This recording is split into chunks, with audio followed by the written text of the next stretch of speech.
నమస్కారం friends, welcome to ట్రైమై TV. ప్రభుత్వాలు ప్రజల సంక్షేమం కోసం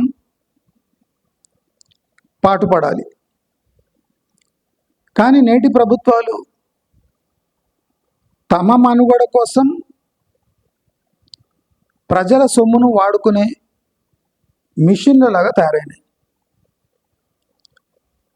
అంటే ప్రజలు ఏటీఎంలు, రాజకీయ పార్టీలు కస్టమర్స్.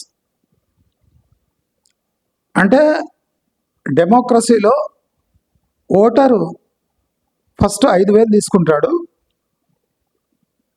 తర్వాత తన 50,000 వే రాజకీయ పార్టీల అంటే నిర్ణయాలకు బలైపోతాడు. 5,000 రాజకీయ పార్టీల దగ్గర తీసుకొని ఓటేసి 50,000 కోల్పోతున్నాడు. వీళ్ళు చేసే పనుల వల్ల ఒక సెక్షన్ ఆఫ్ పీపుల్కి లాభం తప్ప రాష్ట్ర వ్యాప్తంగా ప్రజల సంక్షేమం కోసం వీళ్ళు ఏమాత్రం కృషి చేస్తలేరు అని ఈజీగా అర్థమవుతుంది. దీనికి నిదర్శనం ఏమంటే భూధరల పెంపు. అసలు వీళ్ళు జ్ఞానం ఉండి పనిచేస్తుంటారా, జ్ఞానం లేకుండానే కొనసాగుతున్నారా మనకు అర్థం కాదు. ప్రస్తుతం రాష్ట్రంలో రాజకీయ పరిస్థితులు పక్కన పెడితే ఆర్థిక పరిస్థితి, సామాజిక పరిస్థితులు ఎలా ఉన్నాయి? ఉద్యోగాలు, ప్రభుత్వ ఉద్యోగాలు లేవు, ప్రైవేట్ ఉద్యోగాలు ఊడుతున్నాయి. గ్రామాల్లో ఉపాధి లేక సిటీలకు వలసకు వస్తున్నారు. సిటీలో ఈ రియల్ ఎస్టేట్ పడిపోయి కూలీ నాలికి కూడా గతి లేని పరిస్థితిలో ఉన్నారు. ప్రజల చేతిలో డబ్బు లేదు, డబ్బు ఉన్నా అది ఈఎంఐ పాలైపోతున్నది. అంటే ప్రజలకు ఖర్చు పెట్టుకోవడానికి, సొంత ఖర్చు పెట్టుకోవడానికి కూడా డబ్బులు లేని పరిస్థితి. ఆ డబ్బుల కోసం అప్పుల పాలైన ప్రజలు. ఇలాంటి సిచ్యువేషన్లో మీరు భూమి ధరలు పెంచితే తద్వారా ప్రభుత్వానికి ఆదాయం వస్తుంది అనుకుంటే ఇది మూర్ఖత్వం కాకపోతే ఇంకేమి?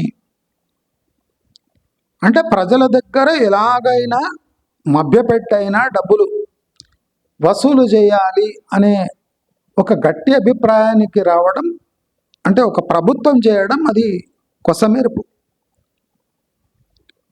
మనమందరం గుర్తుపెట్టుకోవాలి, సమాజంలో పెను మార్పులు వస్తున్నాయి.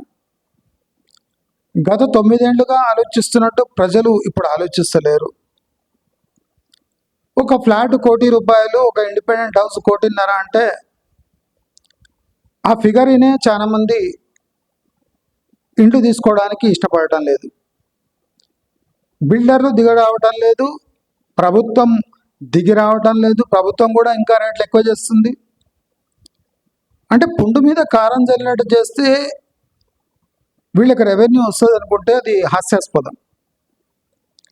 కాబట్టి మనం అందరం ఒకటి గమనించాలి, ప్రభుత్వాలు మనం చెప్పినా వినవు. కాబట్టి ప్రభుత్వం మనం చెప్పినట్టు వినాలి అంటే ప్రభుత్వం ఎలాంటి గిముక్కులకు పోయినా మనం మన విచక్షణతో మనం బతకడం నేర్చుకోవాలి. ప్రాపర్టీలు కొనకపోతే ప్రాణం ఏం పోదు. ఇది నా సింగిల్ లైన్ ఒక థీమ్. ప్రాపర్టీ కొనకపోతే ప్రాణాలేం పోవు. ప్రాణాలు నిలబడాలి అంటే భోజనం కావాలి, డీసెంట్గా ఉండాలంటే బట్టలు కావాలి, జ్ఞానం పొందాలి అంటే ఎడ్యుకేషన్ కావాలి. అంతేగాని ప్రాపర్టీలు లేకపోతే ప్రాణాలు ఏం పోవు, కొద్దిగా అద్దెలు పోతాయి అంతే. కొంత చెల్లించే అద్దె కోసం కొని తెచ్చుకునే ప్రమాదం కోట్లలో ఉంటుంది. కాబట్టి మన జీవితం 20 ఏళ్ళు కబళిస్తుంది. కాబట్టి ప్రతి ఒక్కరూ ఈ పిచ్చిని తగ్గించుకున్నారు.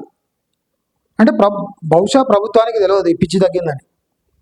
కాబట్టే భూధరలు పెంచితే పెంచుతున్నారు అని వినగానే త్వరగా పోయి తీసుకుంటారేమో అని పిచ్చి ప్రభుత్వంలో కూడా ఉంది. కాబట్టి అందరూ సావధానంగా ఉండి ఈ ప్రభుత్వ పిచ్చిని కొద్దిగా తగ్గియాలంటే మనం రియల్ ఎస్టేట్ వైపు చూడకుంటే ప్రభుత్వాలు తమ దారి ఆటోమేటిక్ వచ్చేస్తాయి మన దారికి. కాబట్టి ప్రభుత్వాన్ని తప్పుపట్టి మనం ఏం చేసేది ఏం లేదు.